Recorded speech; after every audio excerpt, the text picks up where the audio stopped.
Assalamualaikum warahmatullahi wabarakatuh. Bismillah, alhamdulillah, salatu wassalamu ala rasulillah wa ala alihi wa sahbihi wa mawala. La hawla wa la quwata illa billahil aliyyil azim. Rabbi shrah li sadri wa yassir li amri wa hlul 'uqdatam min lisani yafqahu qawli. Qala ta'ala fi kitabil azizil karim, a'udzu billahi minasyaitonir rajim, yarfa'illahu alladhina amanu minkum walladzina utul ilma darajat. Wa qala an-nabiy sallallahu alaihi wasallam, utlubul ilma walau bisin, utlub uluman wajtahid katsira. Wa qala aidan, utlubul ilma minal mahdi ilal lahdi. Yang kami hormati serta kami takwimi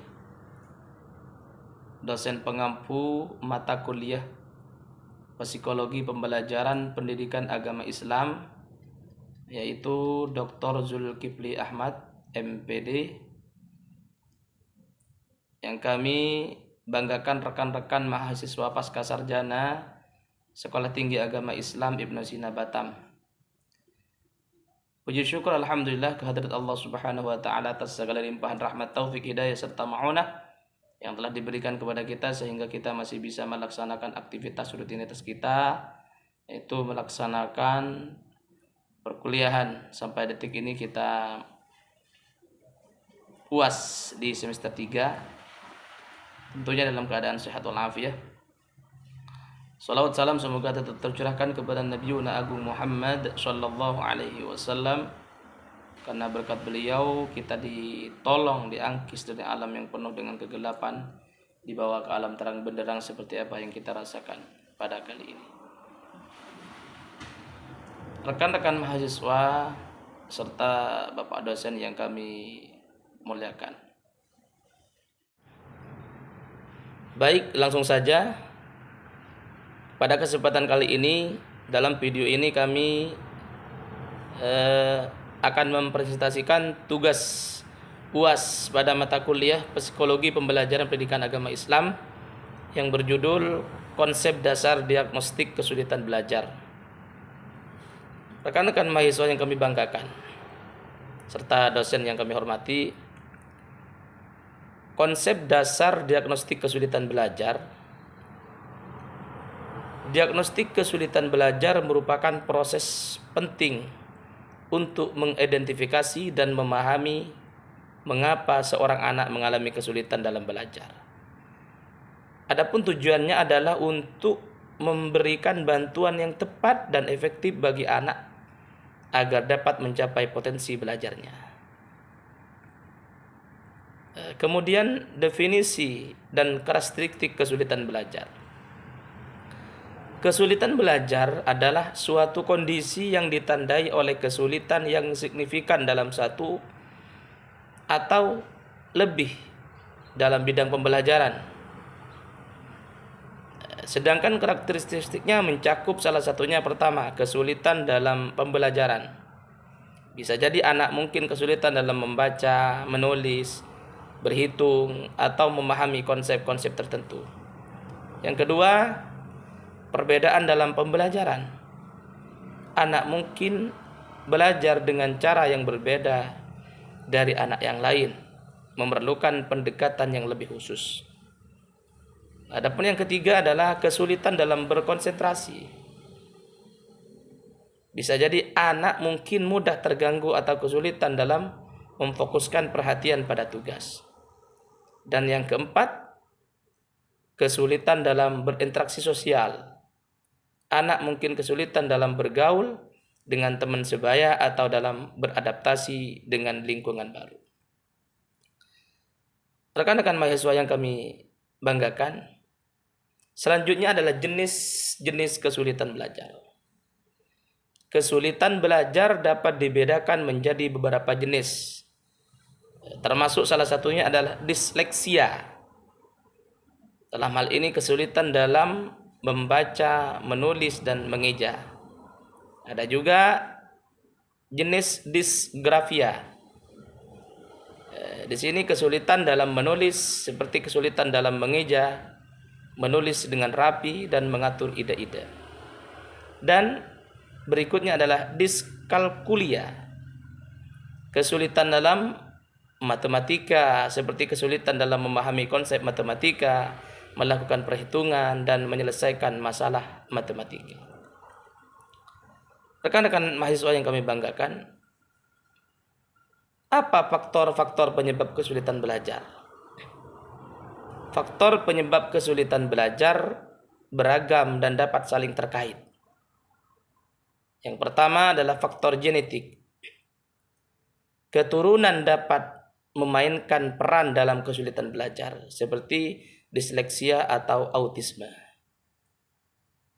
Salah satu faktor penyebab kesulitan belajar. Yang kedua, faktor lingkungan. Lingkungan keluarga, sekolah, dan sosial dapat mempengaruhi proses belajar anak. Dan yang ketiga adalah faktor fisiologis. Di sini kondisi medis seperti gangguan pendengaran atau penglihatan dapat mengganggu pembelajaran. Yang berikutnya, faktor psikologis. Di sini faktor emosional, sosial, dan perilaku dapat mempengaruhi kemampuan belajar pada anak.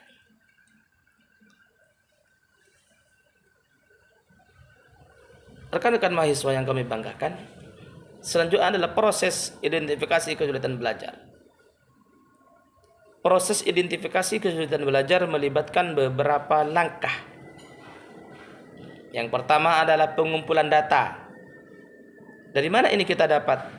Informasi ini kita dapat dari seorang guru, orang tua, dan anak-anak itu sendiri.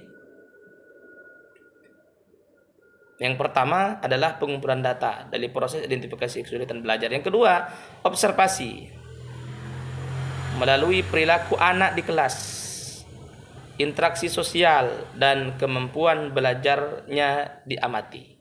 Jadi kemampuan belajarnya diamati melalui observasi tersebut. Yang ketiga adalah asesmen. Di sini melalui tes dan evaluasi formal dilakukan untuk mengukur kemampuan anak dalam berbagai bidang. Yang terakhir adalah diagnosis. Berdasarkan data yang terkumpul, ahli pendidikan menetapkan diagnosis. Itu ada 4 proses identifikasi kesulitan belajar. Selanjutnya adalah teknis asesmen kesulitan belajar. Teknis asesmen kesulitan belajar beragam dan disesuaikan dengan kebutuhan anak. Yang pertama melalui tes standar. Dalam hal ini mengukur kemampuan anak dalam bidang tertentu seperti membaca atau matematika. Ada teknis asesmen kesulitan belajar ini melalui tes observasi, mengamati perilaku anak di lingkungan belajar. Dan ada juga yang melalui wawancara, dengan cara mendapatkan informasi langsung dari anak atau orang tua dan juga guru. Ada juga teknik kesulitan belajar ini melalui portofolio, mengumpulkan contoh karya anak untuk melihat perkembangannya. Selanjutnya adalah peran guru dan orang tua dalam diagnosis kesulitan belajar.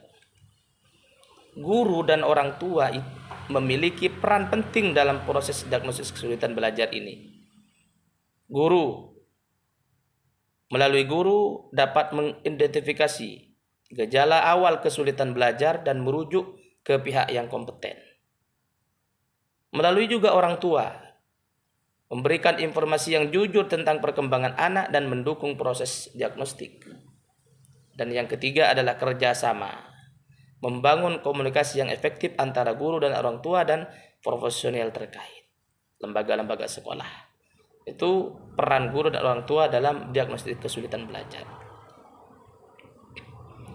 Selanjutnya adalah intervensi dan strategi penanganan kesulitan belajar.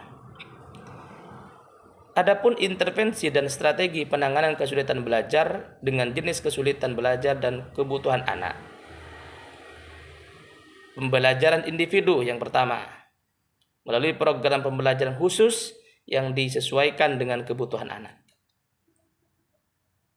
Yang kedua adalah modifikasi kurikulum. menyesuaikan materi pelajaran sesuai dengan kemampuan anak. Dan yang ketiga, teknis kompensasi, membantu anak mengatasi kesulitan dengan cara alternatif. Itu ada 3 intervensi dan strategi penanganan kesulitan belajar. Selanjutnya adalah kesimpulan dan rekomendasi. Diagnostik kesulitan belajar merupakan proses penting untuk membantu anak belajar optimal. Yang pertama adalah pendekatan holistik, melibatkan berbagai pihak untuk memahami kesulitan belajar secara komprehensif. Yang kedua adalah intervensi tepat waktu, memberikan bantuan yang tepat dan efektif untuk memaksimalkan potensi anak. Dan yang ketiga adalah dukungan terus-menerus, menciptakan lingkungan belajar yang positif dan mendukung bagi anak.